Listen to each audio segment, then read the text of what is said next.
Salut, c'est Hugo, j'espère que vous allez bien. Cette semaine, on va évidemment évoquer longuement le coronavirus qui inquiète le monde, mais on va aussi parler d'Emmanuel Macron en Israël, de Parcoursup, de Mila et du mystérieux piratage du patron d'Amazon. Au passage, concernant le virus en Chine qui se propage, eh bien la situation évolue très vite, et donc pour avoir les dernières infos, eh bien deux choses. Premièrement, déjà, mercredi, je sortirai une nouvelle vidéo sur le sujet pour compléter celle que vous regardez actuellement. Et au-delà de ça, vous le savez si vous suivez la chaîne depuis longtemps, on va vous tenir au courant chaque jour sur Instagram avec les résumés d'actualité faciles à comprendre et qui se lisent en moins d'une minute qu'on poste chaque soir à 18h. Le nom du compte, vous le savez, c'est Hugo Décrypte. D'ailleurs, on vient de dépasser les 300 000 abonnés là-bas, c'est complètement fou, donc merci beaucoup.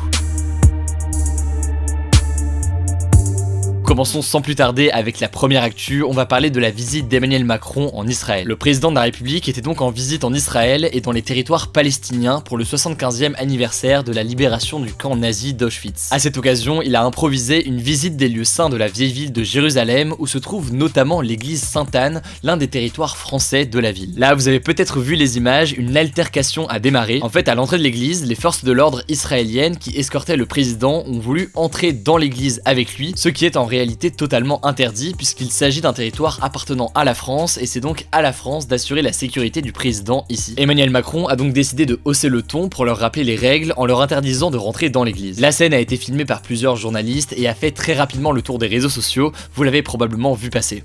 Go outside, please. I'm sorry, but we know the rules.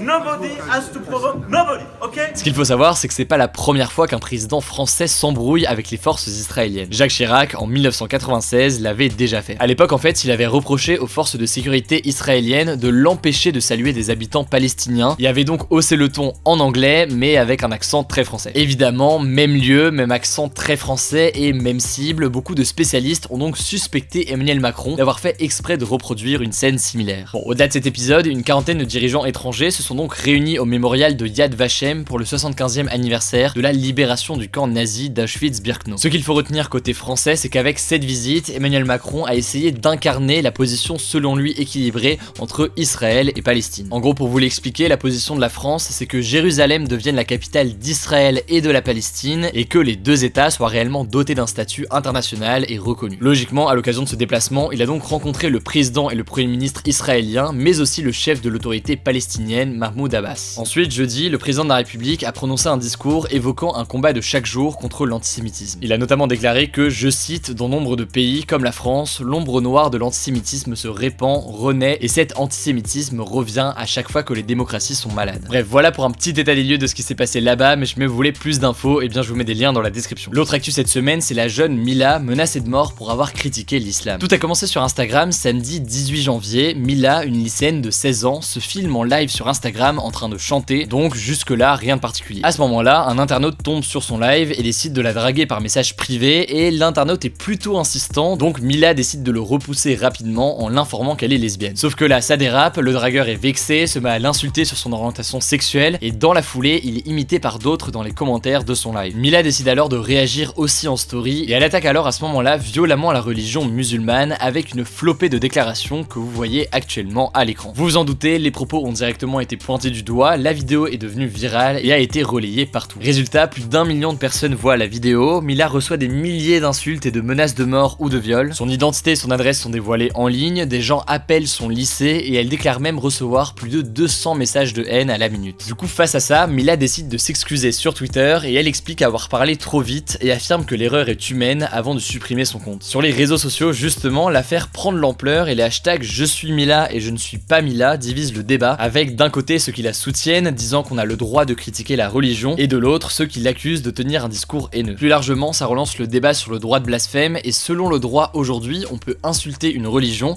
mais pas des citoyens précis en raison de leur appartenance religieuse. En tout cas, depuis lundi, Mila ne va plus au lycée, elle a porté plainte, le parquet de Vienne a lancé une enquête pour les insultes qu'elle a reçues, mais en parallèle, une autre enquête a été ouverte pour incitation à la haine raciale après ses propos. Autre actu l'actu cette semaine, certains parmi vous sont probablement concernés. Parcoursup, qui est donc la plateforme d'orientation pour l'enseignement supérieur, a ouvert ses portes mercredi. Pour l'instant, c'est donc la phase d'inscription qui va durer jusqu'au 12 mars, et pendant cette période, les élèves de terminale et les étudiants en réorientation vont pouvoir formuler leurs vœux d'orientation pour les études supérieures. Concernant la plateforme Parcoursup en elle-même, c'est donc la 3e année qu'elle existe, elle a remplacé Admission Post-Bac, et en fait la principale différence d'ailleurs avec APB, c'est que sur Parcoursup, les élèves formulent des vœux mais ils sont pas hiérarchisés, alors qu'à l'inverse, sur APB, eh bien il fallait les classer. Mais bon, en 3 ans, la plateforme n'a pas complètement convaincu, et d'après l'enquête AcouSup réalisée par Audace Media, eh bien 84% des lycéens appréhendent Parcoursup. Dans les faits, en revanche, l'année 2019 s'est globalement bien passée, puisque 83% des candidats déclarent avoir été admis dans la formation de leur choix à la rentrée. En fait, ce qui est plutôt critiqué, c'est le manque d'infos et d'encadrement autour de la plateforme, et en gros, ils dénoncent le peu de temps en classe consacré à Parcoursup. Plus largement, beaucoup analysent Parcoursup comme une plateforme ayant entraîné des choix de carrière plus tôt. En effet, une plus grande sélection dès la sortie du lycée, ça veut dire que le jeune est forcément jugé sur ses années lycée. Or, ces années, elles sont fortement marquées par des inégalités, selon le lycée dans lequel vous êtes, selon l'éducation que vous avez reçue quand vous étiez enfant, etc. Autrement dit, pour faire très simple, Parcoursup est accusé de laisser moins de chance aux jeunes de se révéler et de faire leurs preuves à l'université. Là-dessus, si vous voulez plus d'infos, eh bien je vous mets un lien directement en description. Et en tout cas, je souhaite bon courage à tous ceux d'entre vous qui doivent soumettre leurs vœux dans les jours à venir. La 4e actu de la semaine, très rapidement, et avant de passer au coronavirus, eh bien c'est Tinder qui veut davantage protéger ses utilisateurs. En effet, l'app affirme qu'elle est à l'origine de plus d'1 million de rendez-vous chaque semaine, mais tous les rendez-vous ne se passent pas forcément comme prévu, et de nombreux cas d'agression sexuelle ont malheureusement eu lieu. Pour faire face à ce fléau, l'app de rencontre a dévoilé un bouton d'urgence, et son principe il est simple: si vous vous trouvez en date grâce à Tinder et que vous vous sentez en danger,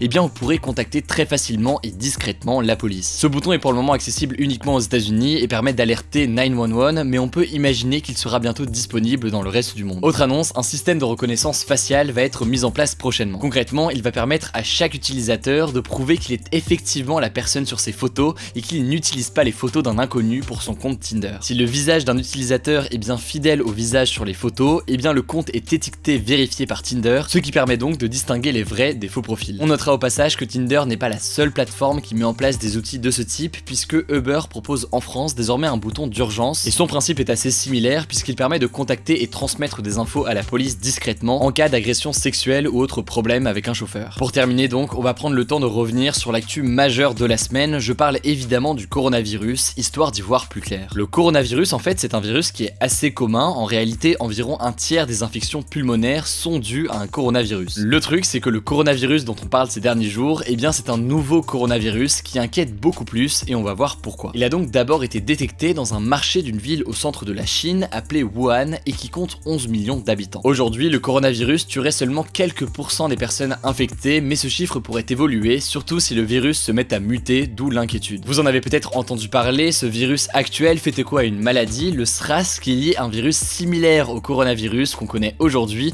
et qui avait fait à l'époque 774 morts dans le monde. Bref, aujourd'hui, la situation en Chine, c'est la suivante. Aujourd'hui, c'est une majeure partie de la région de Hubei, dont la ville de Wuhan et ses 11 millions d'habitants, qui est placée en quarantaine. Concrètement, les autoroutes sont fermées, les trains ne partent pas, bref, c'est plus de 56 millions de personnes qui sont confinées et ne peuvent pas quitter la région. Pour rappel, 56 millions de personnes, c'est quasiment la population de la France, puisqu'on est 67 millions. Au-delà de ça, le gouvernement a annoncé la construction en urgence de 2 hôpitaux à Wuhan, le tout en un temps record d'une dizaine de jours, de façon à accueillir tous les patients. Le nombre de cas officiellement en Chine est de 1300 pour plus de 41 morts, mais c'est un chiffre véritablement sous-estimé selon beaucoup de scientifiques. Par contre, à l'inverse, en ligne, vous avez peut-être vu passer des vidéos évoquant plus de 90 000 cas, mais cette information n'est absolument pas confirmée pour le moment. Vendredi, on a appris que 3 personnes contaminées se trouvaient en France, 2 à Paris, des touristes chinois, et 1 personne à Bordeaux, un Français qui avait récemment voyagé en Chine. C'est en fait les premiers cas européens, mais on en trouve aussi un en Australie, aux États-Unis ou encore dans certains pays d'Asie. Alors, quels sont les symptômes et comment le virus se transmet-il? Les symptômes sont en fait assez proches de ceux de la grippe, donc de la fièvre, de la toux, une grosse fatigue, etc. Et si vous avez ces symptômes, eh bien inutile de paniquer pour autant. Si vous n'êtes pas allé en Chine, eh bien c'est très probablement une grippe, et donc dans ce cas, allez voir votre médecin en respectant évidemment les règles hygiéniques de base quand on est malade. Si par contre vous revenez de Chine, eh bien là évidemment il faut faire beaucoup plus attention et il faut absolument appeler le numéro 15 pour être pris en charge. Enfin, samedi, le président chinois Xi Jinping ne s'est pas montré très rassurant, déclarant que la situation est grave et que l'épidémie s'accélère. Du coup, la situation va fortement évoluer dans les heures à venir, et comme je vous le disais, on suivra ça notamment sur Instagram via les résumés d'actualité rapides